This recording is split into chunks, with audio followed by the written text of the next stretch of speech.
C'est un recul nécessaire, une stratégie présidentielle pour apaiser les esprits des Français. L'article 24 de la proposition de loi sécurité globale sera entièrement réécrit, mais pas retiré. Il ne fallait pas complètement désavouer son porte-drapeau, le ministre de l'Intérieur. Gérald Darmanin n'a donc été que recadré par le président Emmanuel Macron et par le chef de la majorité parlementaire.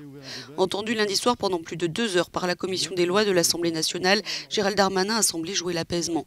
Il a reconnu qu'il existait des problèmes structurels dans la police et il a évoqué plusieurs pistes de réforme après les scandales de ces derniers jours, le passage à tabac de Michel Zecler et la violente évacuation des associations de migrants au cœur de Paris. Mais le ministre de l'Intérieur reste convaincu du bien fondé des articles controversés de la loi sécurité globale.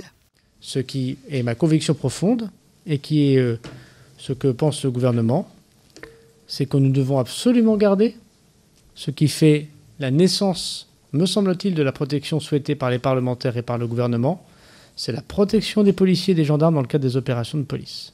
Ils ne sont pas assez protégés, je le répète, je n'ai pas changé de conviction.